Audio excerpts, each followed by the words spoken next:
is may tubig yan sa loob, di ba? Huwag kayong higa. Kasi law of gravity, pag pumutok yan, babalik yan dito. Kaya nga si Abilia niya, di ba, pag nanganganak, nakaupo, nakagano. Bakit? Para pagsabog, pababa.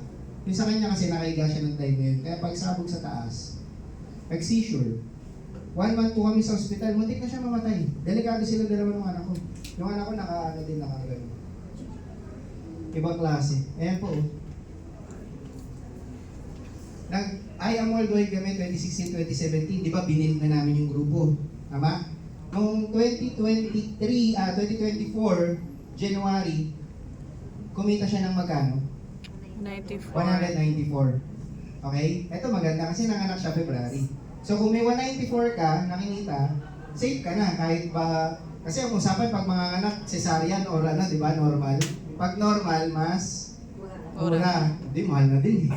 Mahal na din, kahit normal, cesarean, parehas na din mahal. Okay? Eh, nangyari sa amin, sabi ko, at least may 194. Ako naman po, meron akong 86,000. Okay, kaya safe na. Kaya lang sa hindi na sa pagkakataon, yun yung nangyari sa akin. February po siya nanganak. Imagine mo, February, magkano kinita niya? 80. Ako naman, habang umiiyak sa ospital, ito kinita ko.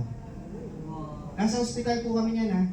Ano siya, agaw buhay na siya doon, pinapunta ko na sila mentor ko, umiiyak na kasi wala na talaga. 6 times cardiac arrest, 16 times na pinalitan ng dugo, parang 3 taon na yung pinalit sa kanya. Wala na talaga, pamigay na talaga. Alam mo, prayer ko, sabi ko, Lord, kumukunin mo, ikaw na bahala. Kasi kahit anong luha ang iiyak ko dito, bali wala. Pero meron akong napatunayan. Alam niyo kung ano yun? Pag nasa ospital ka, maayos ang itsura mo, sasabihin sa'yo ng doktor, huwag ka na mag-alala, sir, kami bahala sa misis mo. Pero pag nakita yung itsura mo, na parang, walang pera to, sir, pasensya ka na, wala na talaga yung misis mo, talaga. Di ba usually sabihin natin, sir, gawin niyo lahat, ha? Kaya na pag nakita ka ng, naku, manghihingi pa to ng mayor. Di ba? Manghihingi pa to sa mga kamag-anak niya, wala na, tapusin na natin yung buhay nito. Ayaw ko yung mga pan-distorbo to. Di, seryoso. Pag nakita nila na, mahihirapan ka lang din, pero nung time na yun, sabi ko, Lord, di ko na bahala. Pagdating po ng March, nasa ospital pa rin po kami. Walang malay si Mentor Nice.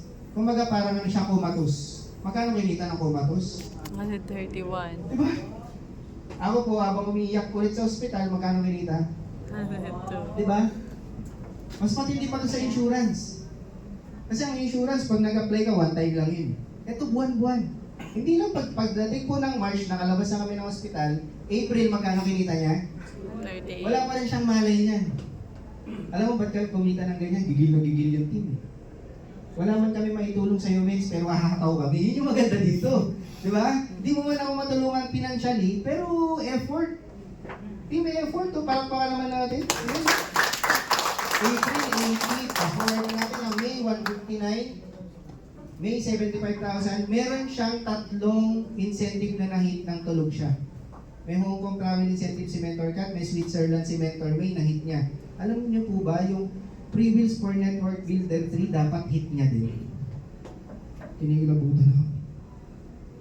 Hit niya din. Alam niyo kung bakit? Kasi na-build na yung left and right eh. Yun yung promise ng negosyo natin. Pag na-build mo yung left and right mo, recruit hindi pay-in Magkaiba kasi yun eh. Marami akong pay-in left, marami akong pay-in right. Hindi yun yung usapan. Ang usapan dito, ilan yung recruit na leaders mo na gagalaw. Okay? So ayan o. Tingnan niyo po pagdating ng June, 229. Diba? July, magkano? 345 o 351. Tuloy-tuloy na po yan. Hindi ko na napagawa ulit ngayon eh. Ito po yung namin, daughter namin. Si Happy. Ito po si Smile. Produkto ng Barley yan. Barley baby yan. Tsaka Tongkat Ali. So pag testimony, ang hirap nga lang ikwento. Kasi alam yung bata. Kaya sabi ng Plus AM dati, walang side effect, front effect lang eh.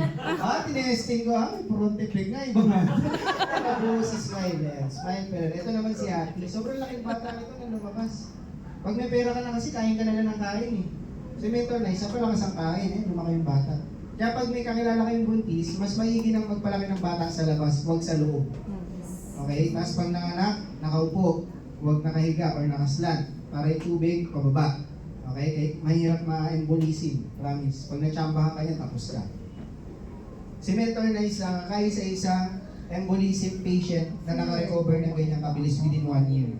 Sikat na sikat yan doon sa TV. Alam niyo po kung bakit? Bukod sa may pera, may barley. Ang barley po tinitira niyan, 2 sa umaga, 2 sa tanghali, 2 sa gabi.